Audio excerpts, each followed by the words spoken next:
maka saya akan kasih beberapa pedoman kepada Bapak Ibu sekalian, teman-teman, yang pedoman ini bisa Anda praktekkan ya, dalam konteks bahwa berpedoman bagaimana Islam mengajarkan atau bagaimana Rasul mengajarkan pada kita tentang itu semua. Nah, kenapa masalah tubuh kita bermasalah? Atau mungkin kenapa banyak keluhan atau penyakit-penyakit? Ya tentunya karena sudah terlalu banyak yang hal-hal ya mungkin baik dari makanan, minuman yang tidak sehat ya, yang kita konsumsi, atau mungkin juga dari apa yang kita lihat, apa yang kita dengar, apa yang kita rasakan juga tidak sehat.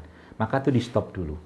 Ya, bagaimana stopnya ya Bapak sekalian? Bagaimana kita menyetopnya? Maka nyetopnya pertama kali dengan berpuasa ya, berpuasa. Jadi konsep pertama itulah berpuasa. Berpuasa puasa apa?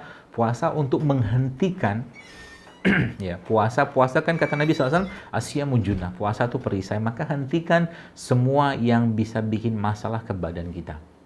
Ya, berarti yang dimaksud sini puasa secara zahir, secara fisik benar, tapi puasa yang lain lah kita stop dulu. Jadi salah satu kata yang saya pakai gitu kan, kalau Anda pengen ngobati diri Anda atau mungkin kita ngobatin orang lain, maka ajak mereka, minta mereka, perintahkan mereka untuk menghentikan apa yang membuat mereka sakit. Gitu loh. Tiap hari katakanlah pagi, siang, malam nasi goreng, pagi, siang, malam makan nasi padang, pagi, siang, malam katakanlah makan bakso, mie ayam, nggak ada sayurnya, nggak ada buahnya, nggak ada airnya, segala macam. Bukan dilarang itu sih ya, silakan saja.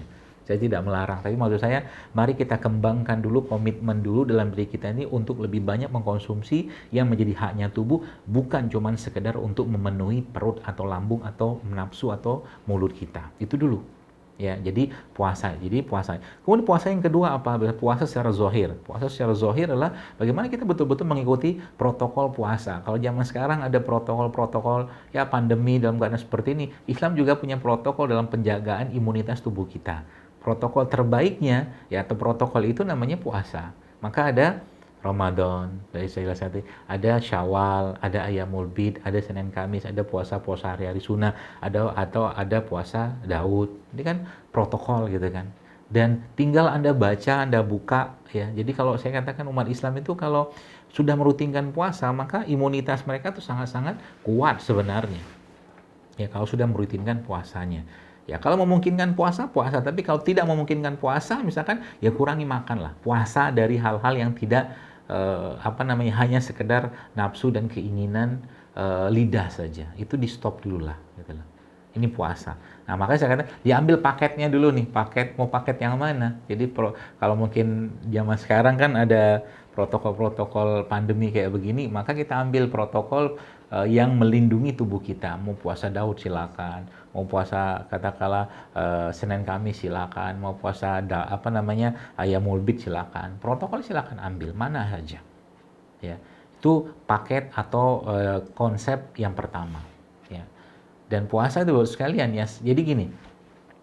Yang menariknya memang ya kalau puasa itu betul-betul kita jalani, saya baru ngerti gitu kan kenapa Nabi kita alaihissalatu wassalam itu diriwayatkan dalam beberapa riwayat bahwa Nabi kita SAW itu kan ubannya beliau itu kan cuma 3.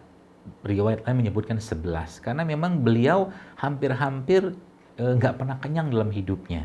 Dan kenyang itu salah satu penyebab lemahnya iman. Jadi lemah iman itu karena banyak makan atau kekenyangan dan banyak bicara yang tidak bermanfaat. Itu penyebab lemahnya iman.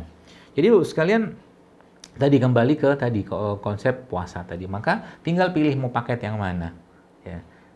Mentok-mentoknya biasanya kalau misalkan Senin Kamis nggak dapet, Ayyamul Bid nggak dapet, Daud nggak dapet, puasa sunnah nggak dapet, ya kita alhamdulillah ada setahun tuh puasa Ramadan gitu kan. Bahkan dikasih paket lagi, kalau puasa Ramadan ditambah lagi dengan 6 hari Syawal maka dihitung sebagai puasa 1 tahun penuh gitu kan. Ada paket lagi setelah itu puasa Arafah gitu kan. Puasa Arafah itu akan menghapuskan dosa sebelumnya, setahun sebelumnya dan setahun sesudahnya. Itu kan subhanallah paket gitu kan.